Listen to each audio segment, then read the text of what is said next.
Hace poco, Edgardo Ortuño dejó la presidencia de la Casa de la Cultura Afro-Uruguaya y hoy nos visita aquí en Informe Capital. Edgardo, bienvenido a TV Ciudad. Un gusto estar acá, como siempre. Vamos a profundizar en una pequeña presentación en el perfil, justamente, de esa organización que presidió Ortuño hace poquito.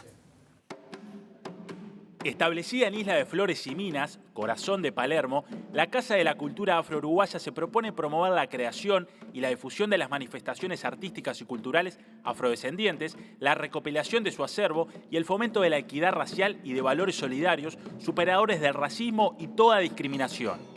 En su sede se llevan a cabo conferencias, exposiciones y cursos. Se hace énfasis en propuestas artísticas y educacionales y se pone especial cuidado en dejar de lado las distintas visiones políticas y creencias religiosas que hay, tanto en la comunidad afrodescendiente como en el resto de la sociedad. Edgardo Ortuño, que en 2005 se constituyó en el primer legislador autopercibido como afrodescendiente en la historia del país y posteriormente ocupó la subsecretaría del Ministerio de Industria, Energía y Minería, recientemente dejó la presidencia de la Casa de la Cultura Afro-Uruguaya. A continuación, hablaremos del balance de su gestión, el vínculo con otras organizaciones afro de la sociedad civil y el diagnóstico de la situación de los y las afrodescendientes, un colectivo tan numeroso como postergado que últimamente se va acrecentando por la llegada de personas migrantes que también tienen raíces africanas. Edgardo, cuando contribuiste a lo que es la fundación, ¿no?, de la Casa de la Cultura Afro-Uruguaya, ¿cuál era el cometido que tenías que se cumplió? Si es que se cumplió a lo largo de este tiempo, porque por lo que sabemos, por la cantidad de mensajes que mandabas, la cantidad de actividades, dejaste la vida y más en esta casa. Bueno, la verdad que tenemos mucha satisfacción por los objetivos, que eran básicamente 3 o 4, se cumplieron todos. Nosotros tuvimos la iniciativa, yo tuve la iniciativa en aquel momento de crear un día nacional que fue dedicado a la cultura afro-uruguaya, la promoción de la equidad racial, valores de superación del racismo, simbolizado en el candombe, ¿verdad?, que hoy por hoy nos ha unido a todas las uruguayas y los uruguayos. Y la verdad que estuvo muy bueno en 2006. Pero como somos nosotros en este país, al otro día me estaban diciendo, bueno, pues un día no alcanza, esto hay que hacerlo todo el año.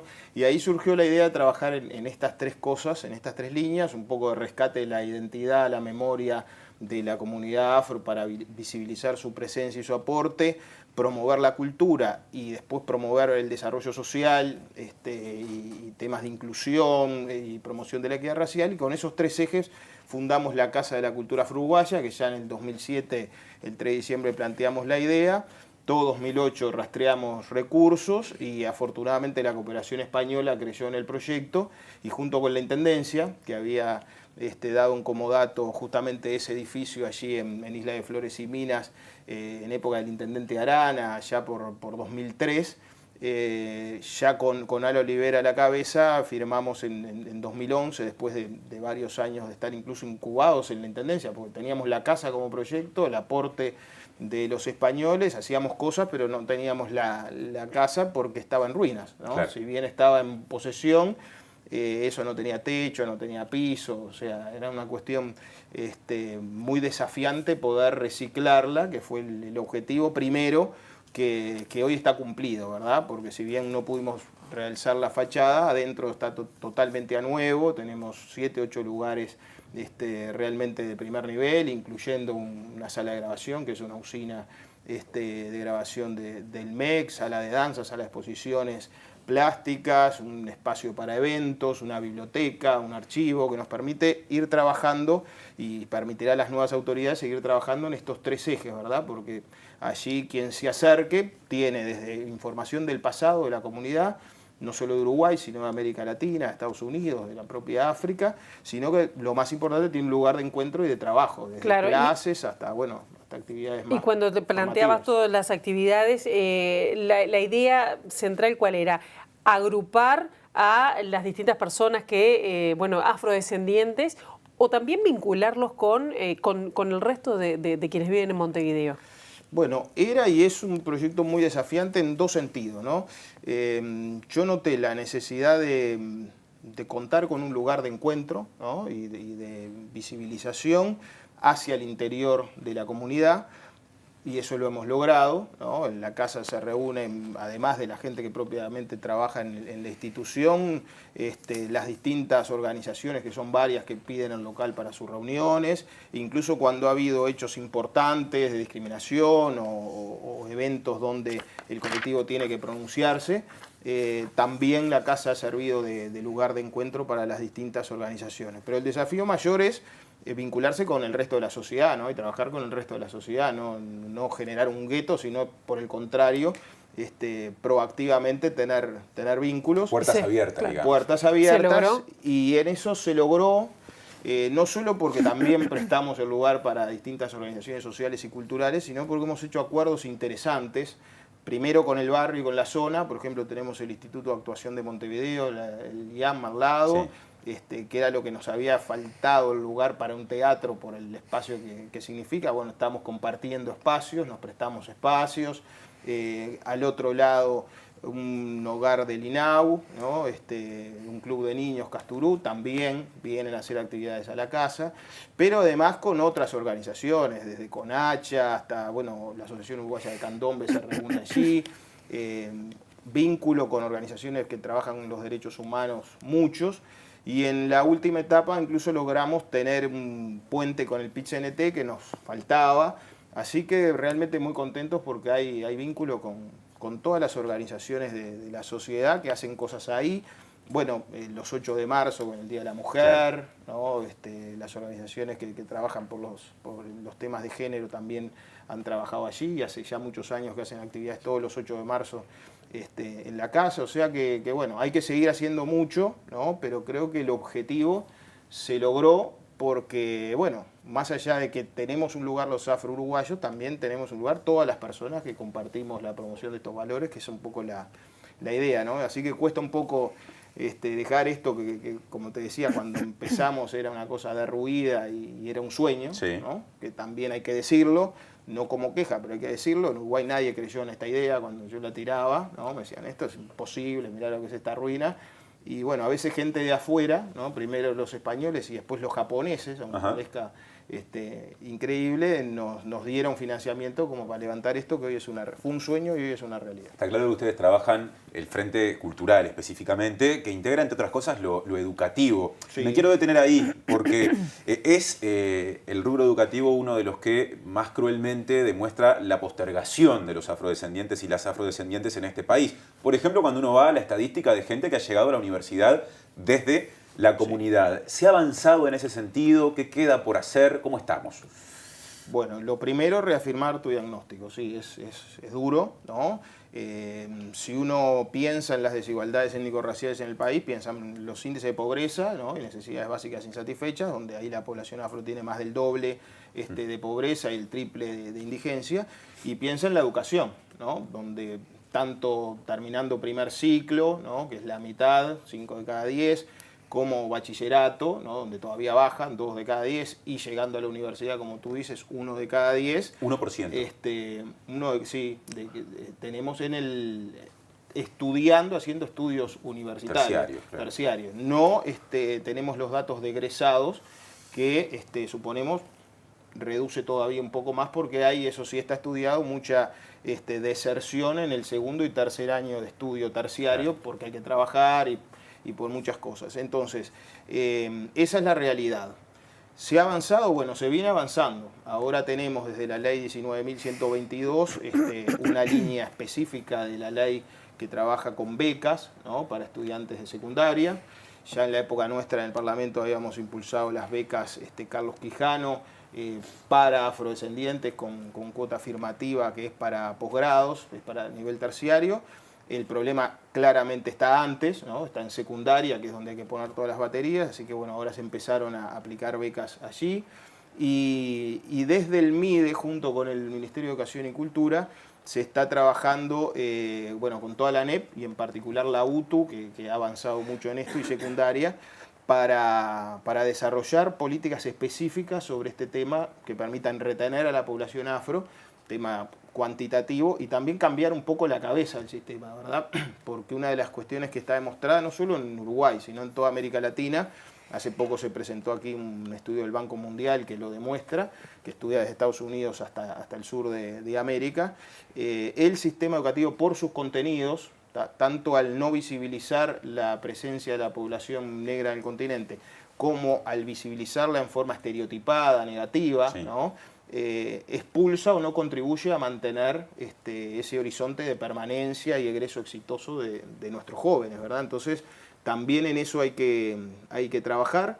Nosotros desde la Casa de la Cultura Afro-Uruguaya hemos realizado 2 convenios que son muy valiosos, que esperemos que continúen. Uno con el Ministerio de Educación y Cultura y Secundaria para dar talleres sobre cultura afro-uruguaya y candombe en los liceos, por ahora 10, es un plan piloto. Y otro con el MIDES que nos está permitiendo llegar a UTU, ¿no?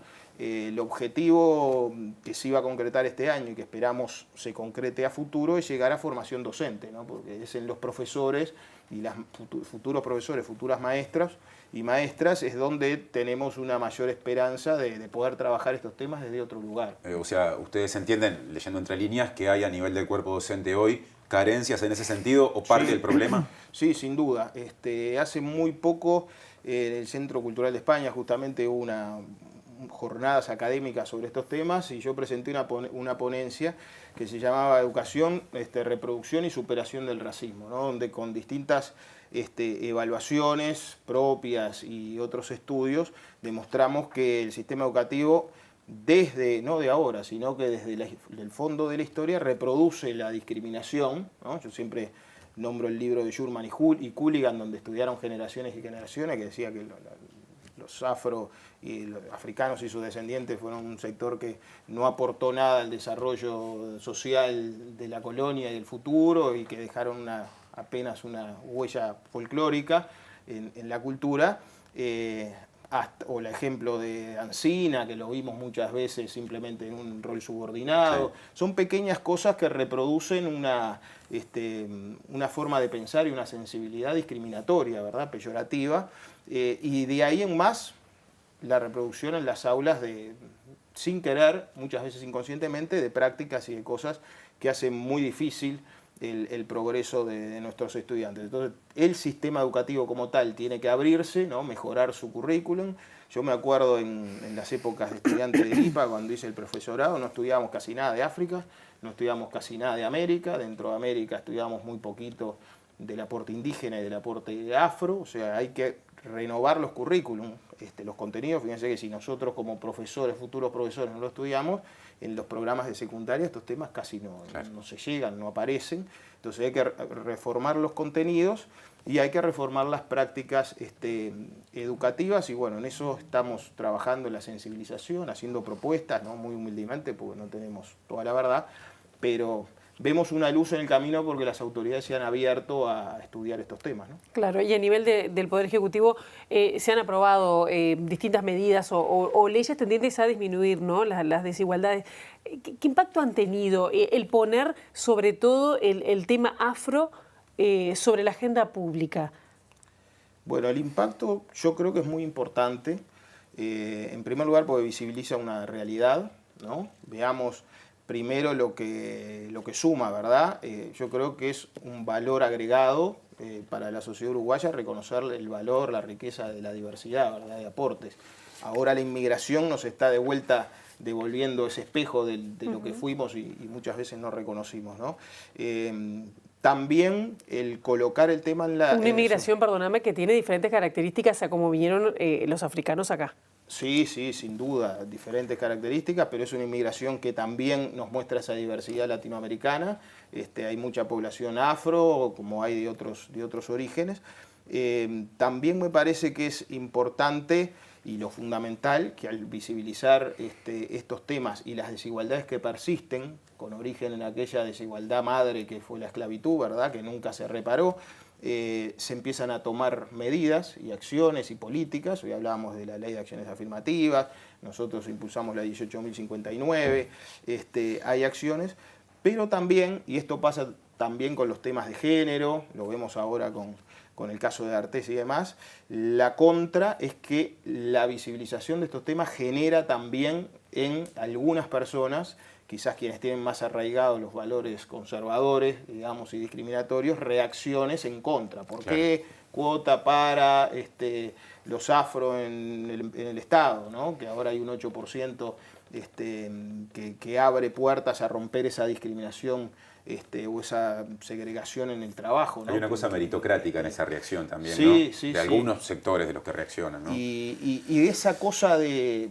nosotros no precisamos, eso es de otros lugares, acá no se necesita. Pero bueno, en el fondo es cultura, es sensibilidad, es educación, y en eso hay que trabajar con mucha apertura, yo siempre digo, muy didácticamente, mostrando que efectivamente la sociedad uruguaya ha avanzado mucho y es ejemplo en el mundo, en la región, pero todavía tiene desigualdades y todavía puede mejorar mucho más. ¿Y por qué conformarnos con lo que mejoramos si podemos ser más democráticos, respetar los derechos de todos y en última instancia dar oportunidad independientemente del color de piel, del género, de las opciones sexuales y demás? Yo creo que ese es el desafío, ¿no? Dejaste una puerta abierta recién, perdón, Edgardo, con respecto a algunos de los migrantes, de las personas migrantes que llegan a Uruguay, que tienen también raíces afro. Pienso en cubanos y dominicanos, ¿no? Que son dos países que, desde los cuales ha venido mucha gente hasta acá. Yo me muevo en la zona de Palermo y los domingos, cerca de la sede de ustedes, mueve muchísima gente Valores de Ancina, que es la comparsa del barrio, y uno ve por Minas bajando desde el norte, de 18 de julio, desde el barrio de TV Ciudad, donde hay mucha gente de dominicana sobre todo, a pila de dominicanos, se los saca por el acento, que van a ver los tambores de nuestro país.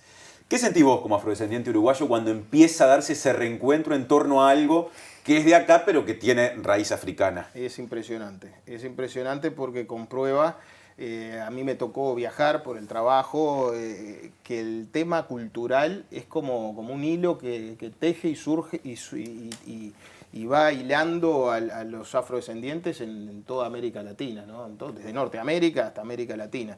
Creo que a esta altura a todos los latinoamericanos, ya no solo a los afrodescendientes. Entonces, así como cuando uno viajaba, buscaba y iba donde había manifestaciones culturales, acá uno siente que nos pasa también con los brasileños que vienen, ¿no? Que cada vez más la casa empezó a recibir espontáneamente brasileros que querían, afro-brasileños, claro, ¿no? Que querían conocer, y mirá, y los tambores y suenan igual que allá, y la clave, ¿no? Lo mismo le pasa a los cubanos, mirá, la clave del cha, cha, cha es el mismo que usamos allá en el son y en la música cubana, en otros géneros, pero claro, es el mismo. Entonces, es muy bueno, es muy lindo. Y yo siempre digo, ¿no? Tenemos que reapropiarnos de eso, obviamente compartirlo con toda la sociedad y resignificarlo, porque muchas veces en esas manifestaciones unimos mucho más y transmitimos mucho más que con todos los discursos y todas las cosas que nos gusta hacer a los que tenemos militancia desde hace tiempo, ¿no? Claro, hablando de militancia, tú fuiste diputado por el Frente Amplio. ¿Crees que el Frente hizo todo lo que pudo hacer para, digamos, pagar esa deuda con los afrodescendientes, o pudo haber hecho más, y lo que hizo, lo hizo porque era políticamente correcto? Bueno, 3 preguntas en una. Primero, creo que hizo mucho. Creo que en relación a lo que se había hecho en el pasado, que es prácticamente nada, significa un avance, creo que pudo hacer mucho más, ¿no? Y creo que tiene que hacer mucho más. Es un tema en el cual 200, 300 años de retraso, ¿no? No se pueden solucionar con medidas paliativas, ¿no? Yo creo que hay que ir hacia una visión más integral, obviamente dentro de un proyecto de sociedad y de país global, ¿verdad? No se trata aquí de segmentar ni de generar guetos. Yo tuve alguna polémica con alguna legisladora hace un tiempo por las medidas afirmativas sobre las viviendas aquí en Barrio Sur, ¿verdad? Que se decía, no, se va a generar guetos. Creemos que no, creemos que en este tema, como en otros que podríamos hablar, cuando hay sectores de la población que parten de muy atrás y están muy rezagados en su capital social, en sus posibilidades, lo que tiene que hacer la sociedad es igualar, ¿verdad? Dar apoyos para que estén en igualdad de condiciones, y ahí sí, por méritos, por capacidad, por valores, que es un tema tan importante, y conductas, sí poder progresar. Pero aquí hay, y está comprobado ahora estadísticamente, un rezago, un retraso muy grande. Hay una población que fue esclavizada, que luego obtuvo formalmente la libertad, pero siguió ocupando el mismo lugar y las mismas tareas y los mismos trabajos, y por lo tanto en la pobreza. y que de a poco en el siglo XX ha buscado y encontrado espacios para aportar, pero que todavía hoy, como lo vemos en las condiciones de vida, en educación, sobre todo en trabajo, ¿no? Todavía hoy no tiene igualdad de oportunidades y bueno, el Frente Amplio es el partido de la igualdad y por lo tanto creo que hizo mucho, pero tiene que hacer todavía mucho más. Dentro del Frente estás en la vertiente artiguista, un sector que atraviesa por un momento particular, podríamos decir, que tuvo mucho más peso parlamentario hace unos 10, 15 años que ahora, pero que ahora tiene intendencias en el interior cuando antes tenía más peso en Montevideo. ¿En qué está la vertiente? ¿Qué proyección tiene? Bueno, todo un desafío sin duda, ¿no? Tuvimos momentos espectaculares, ¿no? Mariano Arana, nuestro líder histórico, fue el intendente más votado de la capital del país en la historia. O sea, eso ya habla de un momento de mucho peso. En las elecciones pasadas no obtuvimos representación parlamentaria y todo el mundo me pregunta lo mismo, ¿vos seguís en la vertiente? Y yo digo sí, sí, porque la coherencia es muy importante en política, ¿no? Entonces, lo que era bueno ayer cuando nos iba bárbaro, fue bueno antes de ayer cuando no fue tan bien y va a seguir siendo bueno ahora que nos va a ir mejor. Sí, tú hablabas de ¿sos dos optimista? intendentes, yo recordaba la votación que tuvimos después de un octubre duro, en mayo, donde los montevideanos, por ejemplo, respaldaron mucho la candidatura de Mariano Arana a la Junta Departamental, que volvió a encabezar la 77 después de mucho tiempo. Aclaro que las intendencias son Paysandú y Río Negro, Paysandú para quien no y lo Río sabe. Negro, sí, dos intendentes, Caraballo y Óscar Terzaghi. Terzaghi, que son compañeros de toda la vida, a pesar de la juventud de Guillermo, que conmigo y otros compañeros fundamos la Juventud de la Vertiente allá en el 89 y hoy es un intendente que está destacando y en gran medida es por los valores, por las ideas y por la capacidad de propuesta que tuvo siempre la Vertiente, a veces más visibilizada, a veces no tanto, y creo que hoy los valores que Mariano, por ese vínculo tan cercano con el general Seregni, Rubio, Bayardi, en fin, toda esa generación de políticos que nos enseñaron lo que es la ética frente amplista, lo que es la necesidad de mirar siempre un paso más allá en cuanto a propuestas de futuro. Esos valores creo que hoy van a volver a ser centrales en esta elección por todo lo que hemos vivido. Y la vertiente va a volver a estar en el Parlamento y va a volver ¿Vas por a la tener... Diputación? ¿Vas por la Diputación? Bueno, a ver, yo soy un privilegiado, tuve la experiencia de estar en el Parlamento y después, gracias a la generosidad del Pepe Mujica, estuve en el Poder Ejecutivo, pero amo el Parlamento por todo lo que se puede hacer ahí y sobre todo por la necesidad que todavía existe de muchas voces llevarlas a representación. Así que si puedo y la gente acompaña y los compañeros me dan la responsabilidad, voy a tratar de volver. Bien. Edgardo, gracias por haber venido. Gracias a ustedes.